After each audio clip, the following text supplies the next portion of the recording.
Let's talk a little bit about here about the selling point to investors. Being a standalone company, what the value proposition is here for GE HealthCare.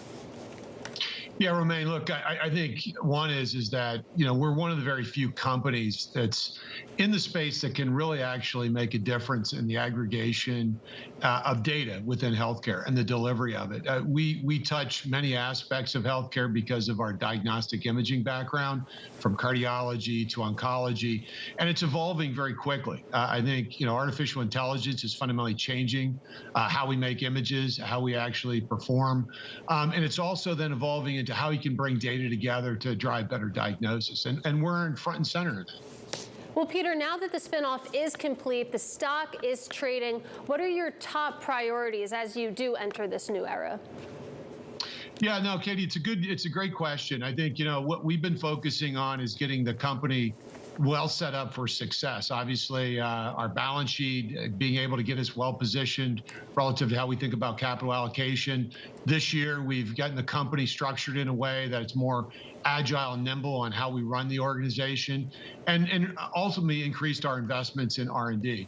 In this business, a specific amount of R&D, the ability to actually then turn that into commercial excellence. Those are the things that we've been focused on. And I think we've had a great pipeline in the last couple of years. So it really gives us a nice start as we start 2023 with a strong backlog and honestly a lot of interest by customers around the world on our products. And talk about some of the longer term trends in this space. There are a lot of people that have looked to, particularly with the type of imaging machines and other healthcare machines that you guys make, that in and of itself, and not necessarily GE in and of itself, but that overall is basically going to be one of the main growth areas in the medical space here. Do you anticipate that there will be additional competition, something more than what you already have now? Yeah, I mean, Romain, there's always obviously a field of different competition in evolving areas, but I think, we're a significant player. We're either number one or number two in all the markets that we compete in pretty much around the world. And I think there's been some definite catalysts since COVID. The need for actually more follow-up studies, the rise of more chronic disease states where people are living longer, which is a great thing, but typically need more follow-up studies. We participate in that as well as other players in the industry.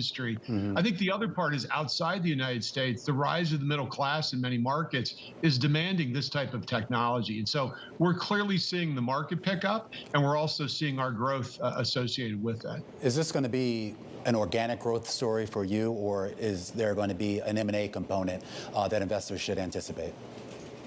Yeah, no, I think it's both. I think obviously we've got a lot of great investments in organic R&D and in our commercial capabilities. But as we look at the disease states we compete in, we look at how we can bring data together with digitization. We see lots of opportunities to utilize M&A as a way to fill out that strategy, to bring in other pieces of technology that can bring a more complete solution to customers and ultimately better outcomes to patients. So I would say that we're focused on both aspects of organic as well as inorganic opportunities. Potential M&A, something to watch. But let's talk about some of your medium-term targets. Mid-single-digit sales growth, margins of up to 20%. Talk us through the plan to get there to some of those targets.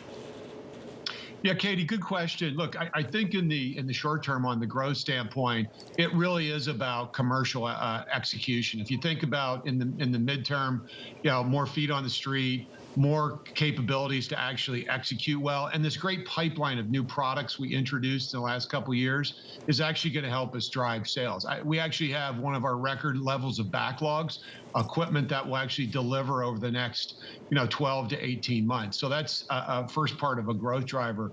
The second part on the margin question is, look, as a separate company, there's clearly some things we can do to run our company more lean.